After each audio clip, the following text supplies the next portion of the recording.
De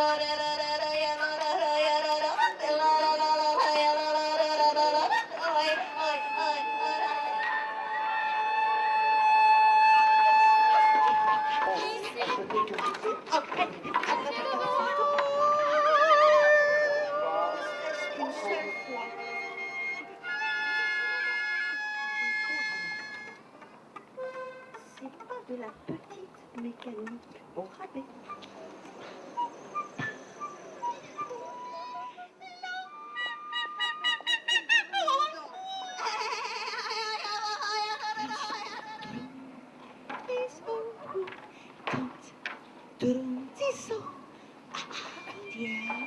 Ne serait-ce qu'une seule fois.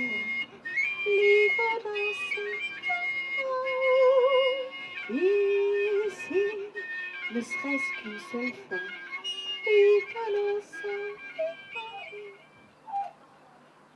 C'est un ciel beau,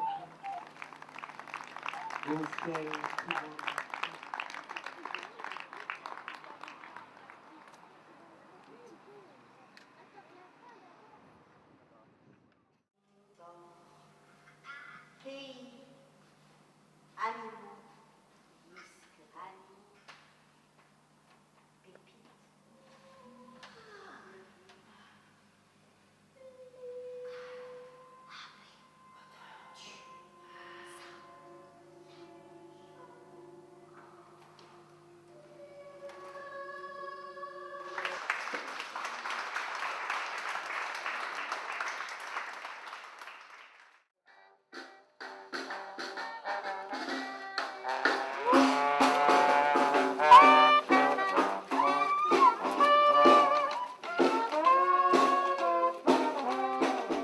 Des moments forts.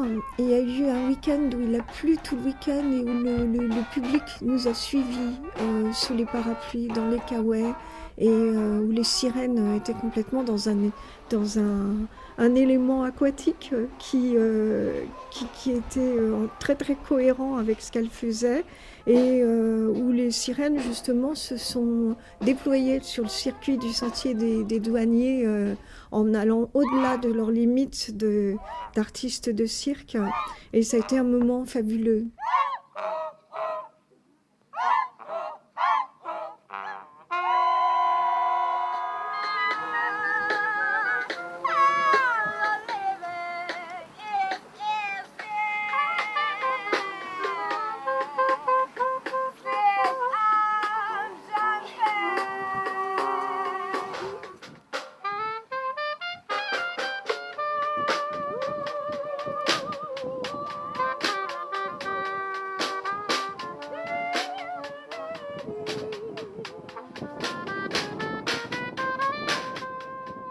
Que ça se termine aussi en lecture sous la pluie sur la plage. Je pense qu'il y avait qu'à Royan que ça puisse se passer comme ça. Une plage que par son heureuse disposition, on peut comparer à une vaste posée dans les rochers et protégée contre les vents par des saponières. On peut comparer à une vaste piscine. Comparée à une vaste piscine creusée dans les rochers et protégée contre les vents.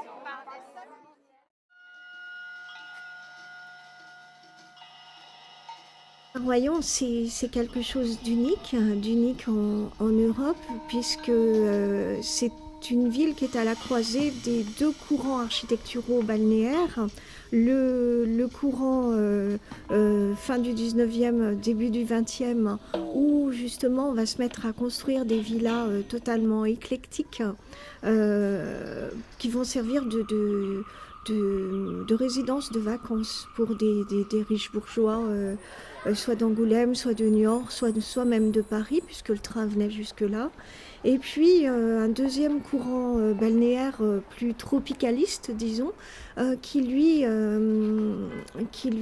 directement hérité des principes corbuséens ou de Niemeyer, une architecture moderniste qui est résultante d'une utopie à la fin de la Deuxième Guerre mondiale, une utopie de ville idéale.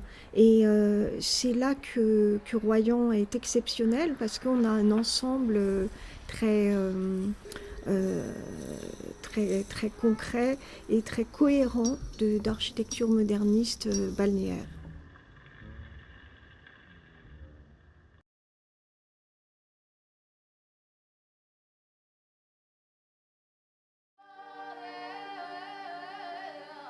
Les lieux que nous avons souhaité mettre en valeur dans la ville sont des lieux inédits, des lieux privés aussi qui sont dignes d'intérêt, comme des villas qui architecturalement sont des trésors, soit de la fin du 19e, du début du 20e ou de la reconstruction.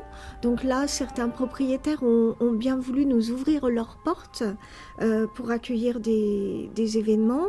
Et puis cette idée aussi que les regards du spectateur pouvaient suivre des circuits, donc des circuits dans la ville.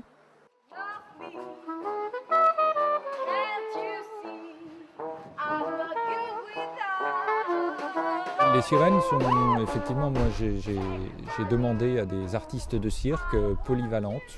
Pourquoi polyvalentes? Parce qu'on ne leur demandait pas uniquement de la performance, mais elles étaient engagées dans une création collective, c'est-à-dire que par exemple quand on a travaillé sur le parcours du quartier Foncillon, eh bien c'est avec elles qu'on a identifié les lieux où elles pourraient exister en tant que sirènes à l'abordage d'une architecture, donc avec des maisons où effectivement les hublots de l'architecture des années 50, où les claustras devenaient autant de lieux de jeux, de pauses, qui mettaient en valeur à la fois l'architecture et en même temps qui leur permettaient d'exister en tant que sirènes et personnages de lecture de ville.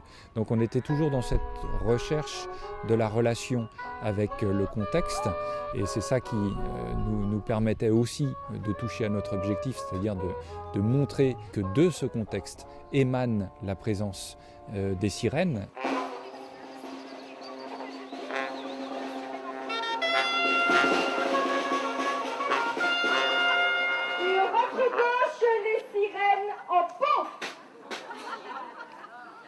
C'est donc un projet qui n'aurait pas de sens à être diffusé dans toutes les villes de France.